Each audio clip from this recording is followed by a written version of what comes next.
What's going on, everybody? It is week 3, and the Birds left the Bayou with a win in hand.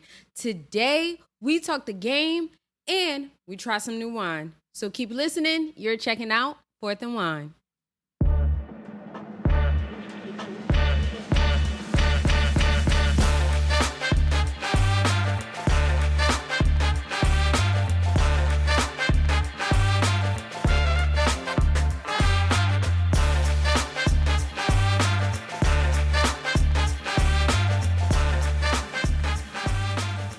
All right, y'all. What's up?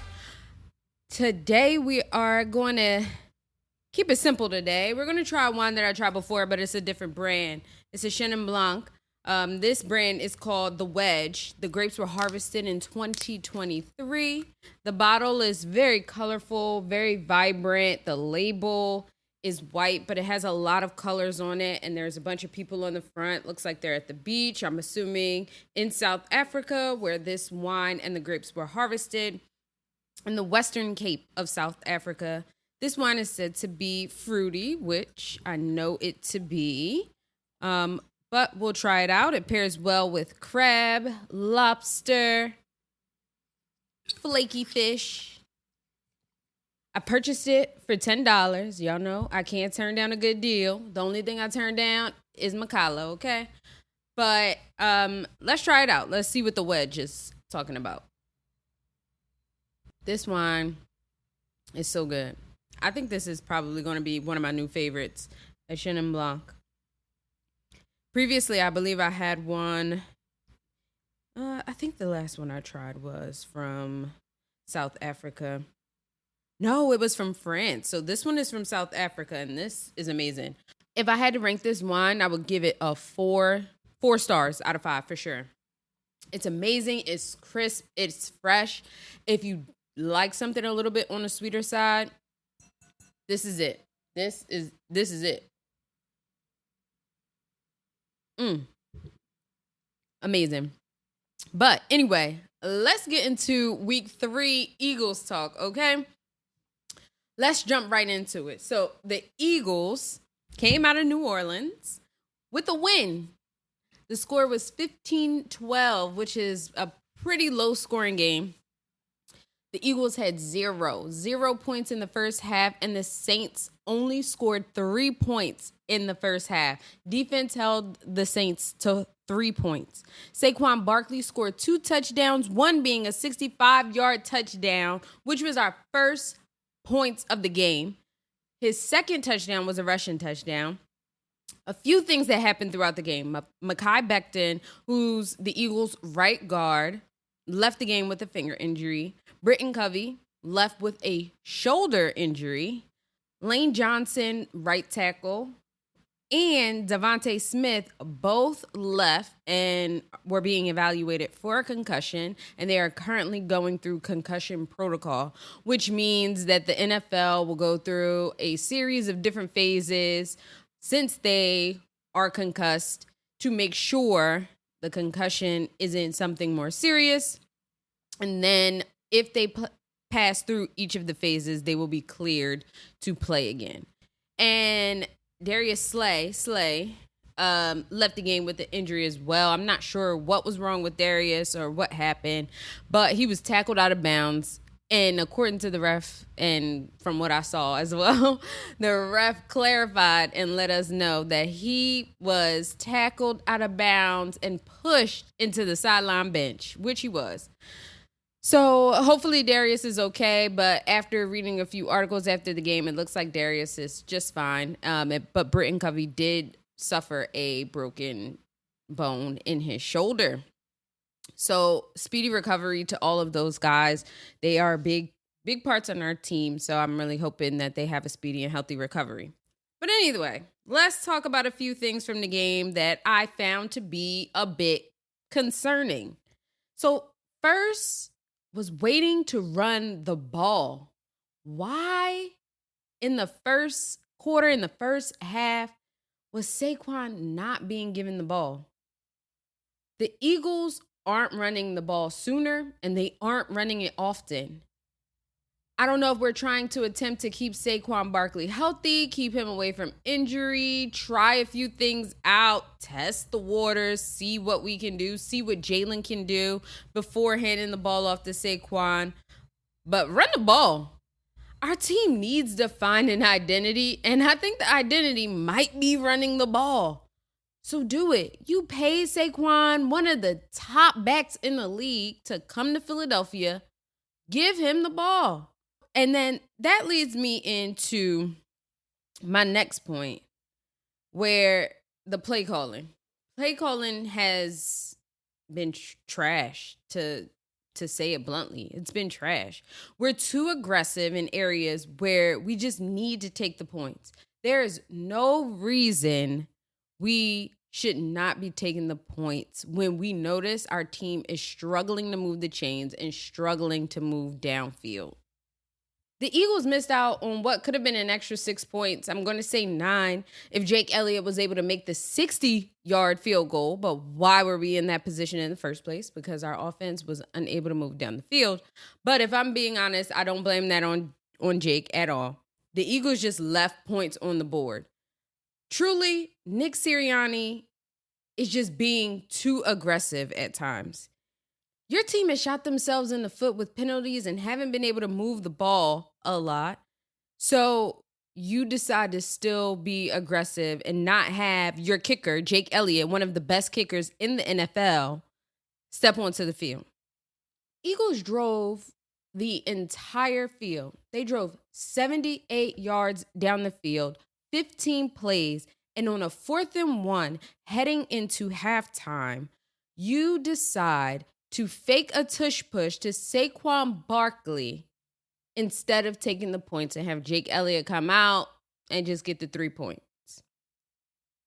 It's just overly aggressive for me. Who made the decision to do this? It's clear that the Eagles no longer trust the tush push, and this is the outcome of that. Instead of on 4th and 1 going for a tush push, you go for a fake. And honestly, teams are now able this year to stop the tush push because the tush push is no longer good, or you don't have the personnel to execute it anymore now that Jason Kelce is gone. And I think it's the latter. We no longer have the personnel to successfully run the tush push like we were. Another bad decision that was made due to play calling during the game was a 2nd and 1 screen to Dallas Goedert, and we lost yardages, making it a 3rd and 5. And now you want to run the ball. Now you hand it off to Kenny Gainwell. And he stopped short. And now it's 4th and 1. If it's 2nd and 1, 3rd and 1, anything, any down and short, you should be running the ball when you have a player like Saquon Barkley. Who is making these offensive play calling decisions? I know Kellen Moore comes in and he's running the offense, but something about it gives very much Nick Sirianni, because this is very similar to last year. And the only thing in that coaching room that's similar to last year is Nick Sirianni. So Nick Sirianni, after the game during the press conference, he said, whatever product on the field, if we make a mistake, it's not on the player. It's always on me and me first. Thank you, Nick. Thanks for taking accountability. But we know this already. We know you're the head coach. So ultimately, yes, you do make these decisions. You are the one managing the game. But I also still hope, Nick, hold your players accountable when they aren't playing well. Like, we're not going to do this baby thing and be like, oh, it's all my fault. No, sometimes it's their fault too. But Nick, you've got to get better at game management. Where's your team's identity, Nick? Where is their identity? You can't put your team in positions when you hope they bail you out. Offensively, they have not been able to bail themselves out of some of these situations. Defense came and saved them many times on Sunday. Also, last, I want to say, why isn't Dallas Goedert a part of your game plan? Why isn't he more involved? I was listening to First Take, and Stephen A. pretty much mentioned that a lot of teams aren't using their tight ends anymore. But when Dallas was involved, he delivered. The connection between Dallas Goedert and Jalen Hurts is something that I thought was non-existent before, because it seemed like Jalen and Dallas weren't able to connect well. But on Sunday, when we needed Dallas the most, he stepped up. He can be a great asset and a player to your offense. He needs to get more involved in the plays that we're running. Another thing that's concerning for me is Jalen Hurts. Man, oh man, Jalen. I really like Jalen. I really like Jalen Hurts. But if you asked me last year if I thought the collapse at the end of the season was Jalen Hurts' fault, I would have told you no. But over the last 8 games, Jalen has not looked the same. Last season, he had a knee injury, and I chalked up much of last season and his performance to that. But now it's week 3, and I mean, it's only week 3. But like last season, there's holes in this offense early, and there's holes in his game. And if we don't clean this up quickly, things could fall apart yet again. This team is pulling out wins, and last year they pulled out wins, but at the end of the day, Jalen is going to have to be better. He's going to have to get better if we want to make it back to another Super Bowl, if we want to win a Super Bowl. Some things I noticed that concern me about Jalen is how long he sits in the pocket and how long he holds on to the ball, which is why he was sacked 4 times in this game. Where are your open receivers? Is this a result of poor play calling by Kellen Moore? It seems very similar to last year, and we started blaming Brian Johnson for the bad play calls. But it's looking eerily similar. I think maybe it's a combo of both. Jalen missed a wide open Dallas Goedert, who could have ran it in for a much-needed touchdown. The O-line is giving Jalen more than enough time to do what he needs to do. But are the receivers just not breaking away? Maybe the play and the scheme isn't drawn up for the receivers to get away. I can't see Kellen Moore being that predictable. Right now, it looks very much like it is on Jalen. The amount of time that he spends holding the ball is concerning, because this means that he can't make decisions quickly enough. Or he's making them too late. He's hitting his receivers too late. Holding on to the ball long means missed opportunities. I think we are easing our way into the conversation where Jalen may not be the elite QB1 we need him to be. And when I say elite QB, I'm meaning a game-changing quarterback. But at the same time, it's like, is this an overreaction? And it might be, because if you look at Jalen's stats, outside of the turnovers, he's playing good ball. If you look at the numbers, he threw for over 300 yards on Sunday. He had a 76.3% completion rate, and he had a passer rating of 88. That's not the stats of someone you would think is struggling. But if you watch the game, Jalen, I don't feel like he has the same identity that he did back in 2022. Now, maybe the plays are drawn up a little bit differently. You know, he's gone through a lot of offensive coordinators since he's been here. I think we're on his 4th offensive coordinator. I think Jalen hasn't been able to be Jalen. That athletic Jalen that he usually is, running around the field and making plays himself. And I feel like if he could get back to that identity, he could be elite, be a top QB. And like I said, if you look at the stats, it doesn't look like the makings of a bad quarterback. But if you watch that game in context, he struggled. He did not throw for 1 touchdown yesterday. He was sacked 4 times, holding the ball too long. He wasn't making good decisions, wasn't reading the open field, threw an interception, had a fumble. It's just getting a bit sloppy. Now I want y'all to think about this. Let's ask the question. Do you think this offense can take us to the Super Bowl? And I'll be real with you. Barring injury, I think this Eagles offense can definitely take us far. There's many things that have to align for it to be so, but that's just football. Stars always got to align for the perfect moment for you to get back to a Super Bowl. That's not an easy thing to do. I mean, there are many problems that I just outlined. Jalen's inability to protect the ball, his inability to make good decisions, quick decisions, Nick Sirianni's game managing, overly aggressive play calling. But I think they can. If Saquon stays healthy, if AJ stays healthy, they can get points on the board for sure. If those two can be in the mix. I think the two things in our way right now, Nick Sirianni's game management and Jalen Hurts not being able to protect the ball. But let's do it. Let's get into my favorite segment, the good, the bad, and the ugly. So y'all know I always start off with the good. We got to be positive, guys. I think the Eagles are still a good team. I think there's a lot of potential there. And if they can continue to develop and grow every single week, this is a great team, honestly. But let's talk about some of the good. Y'all know what was good on Sunday? That defense. That defense held the Saints to 3 points in the first half.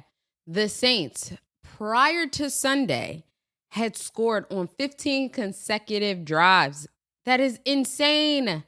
And the Eagles defense held them to nada. So they broke that streak on Sunday. The Eagles defense held them to 3 points. Jalen Carter and Jordan Davis, thank you for showing up. I appreciate it. These guys were non-existent in the first two games, and it honestly was looking a little bleak. But they got on the board today. Jordan Davis had 4 tackles, 1 sack, okay? And in the first quarter, his sack on Derek Carr caused a loss for 12 yards. Jalen Carter had 4 tackles. He had a big stop on 3rd and 3. Jalen Carter and Jordan Davis, thank you. I needed that inside D-line. I needed them to show up, and I needed them to do something because stopping the run was something I was nervous about going into this week, and they showed up. Nakobe Dean showed up and came through with 8 tackles. He came out on fire. First play of the game. Boom. Tackle. Reed Blankenship showing up again with an interception. My guy is eyes on the ball, okay? Reed came in as an undrafted free agent, and he's been a key guy in the secondary who makes plays when we really need it. And he's one of the few DBs we have that actually makes tackles. Now, Reed's first season in 2022, I'm going to be honest, I wasn't 100% sold on him. And then in 2023, I was like, okay, a little bit of potential there, maybe. But I still wasn't floored. But now in this season, I'm like, okay, he's a game changer. The impact that he has on that defense with the interceptions that he makes, with the coverages, I think he is a great asset to the team. I was definitely nervous about him, thinking he couldn't stay healthy. But hopefully this season, I wish him a healthy season. And I appreciated seeing his growth so far. Another good thing, Saquon Barkley and Dallas Goedert. I'm going to talk about them again. Saquon with 2 touchdowns, 1 for 65 yards. Goddard coming in clutch on a 3rd and 16 when we really needed to convert on downs. Goddard catches the pass from Jalen Hurts for 61 yards, makes it to 1st and goal, and sets up the touchdown for Saquon Barkley. Goddard has not been involved. I was worried if he ever get involved. But with A.J. Brown being out, Devontae, Britton Covey getting injured in the game yesterday, I appreciated his involvement. The way our offense is set up, no matter who we have out there, there is depth for other players to step in and step up. We still have Jahan Dotson, who stepped in. Paris Campbell came, made a couple plays yesterday, nothing too crazy. And Johnny Wilson stepped in and stepped up at the last minute as well. So it was exciting to see these other guys come in and get an opportunity. Now let's move on to some of the bad. The bad was Jalen. Jalen was bad last night. He was bad. Held on to the ball way too long. Sacked 4 times. Wasn't hitting his receivers quickly enough. few moments where I felt like Devontae had to come back for the ball a little bit. I noticed that in the last few games that Devontae, I feel like he has to step back a bit to get the ball. Other moments, like I mentioned before, Dallas Goedert being wide open and the ball never came his way. We threw a screen, I believe, to, I want to say it was Kenny Gainwell. I can't even remember. And then special teams.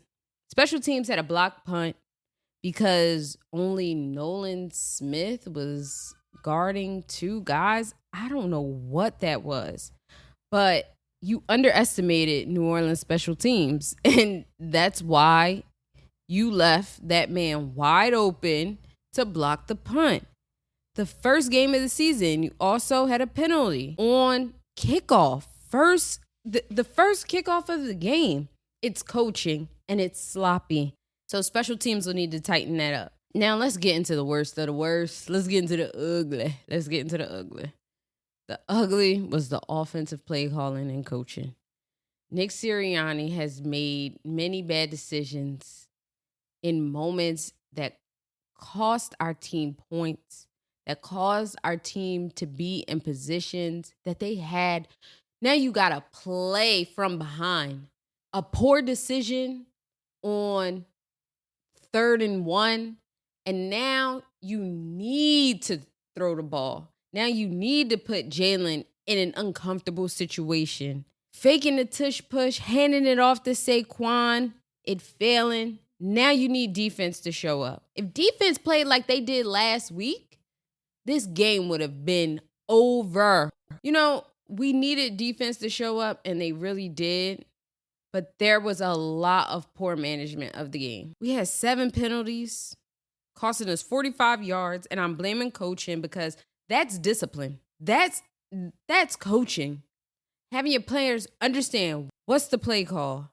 How are we going to do the silent counts? It just wasn't clean. Like, we don't practice these things. We need to practice the details. And so far this season, the Eagles have racked up 23 total penalties, costing them 155 yards. So we've got to get better. It is sloppy play. But last, y'all know I'm going to throw in my favorite players of the week. So usually it is just player of the week. But I felt like, you know, Saquon, he was player of the week 1. And I honestly forgot to mention it on the last one, but Jalen was my player of the week 2. Controversy. I know y'all have something to say about that. But this week, I'm going to say it was Dallas Goedert and Saquon Barkley. Dallas Goedert with 170 receiving yards, 5 first downs, and a big play on 3rd and 16 where he caught a ball and ran for 61 yards to set the Eagles up at 1st and goal and set Saquon up to run it in for a touchdown. Saquon with his 2 touchdowns, 147 rushing yards. Bro, do y'all hear that? This man is unbelievable. He is unbelievable. And a 65-yard touchdown. My man is beyond. Like, he is a running back. He's very twitchy. He is explosive. Like, I'm glad we got him. I wasn't 100% sold at first. I didn't hate the move, but Saquon is phenomenal. And thank God for Saquon. But week 3 is done. The Eagles come out with a win. And next week, we play the Buccaneers in Tampa. Now, the Buccaneers are coming off a loss this past week, but we know they have some playmakers. Chris Godwin, Mike Evans, Baker Mayfield. We're going to have to come to play next week. They are coming off a loss against the Denver Broncos, so I'm sure they are charged up and they're ready to win. Similar to that Broncos defense, we are going to need to get to Baker Mayfield. They got to him and sacked him 7 times last week. Our defensive ends, they got to do something. I keep saying it every single week, but Bryce Huff, Josh Sweat, I need to see more. I saw Josh Sweat moving around a little bit out there on Sunday, but I need to see, like you need to be getting to the quarterback. The pass rush needs to be tight. We need to continue to have the inside of that defensive line stopping the run. Overall, the Bucks rushing defense isn't top tier, but it's better than ours. But you, Saquon, commit. Find an identity, Philadelphia. Find an identity. Run the ball, guys. However, in the red zone, that Buccaneers defense, they know how to hold you. So in moments where we aren't able to convert and we aren't able to get a touchdown, coaching, this is where coaching will come in. Nick, you guys need to make the decision in certain situations to take the points when it makes sense. Either way, I'm hoping that these Eagles come in with a little bit of a chip on their shoulder, especially after last season, losing in the wild card playoffs to the Buccaneers. Also, I hope they don't underestimate the Buccaneers. I felt like they did that with Atlanta, and it didn't turn out well for them. You have to go in every week and play these guys because they getting paid too. They get a check as well. Gotta find a way to stop the Bucs. So I'm always confident in my birds, but we need to continue to see this defense play how they did on Sunday, and I need to see more from the offense. But guys, thanks for tuning in this time. Check out and try a Chenin Blanc wine next time you're at the grocery store. It's amazing. I told you 4 out of 5 stars. But thank you for tuning in, and until next time, peace.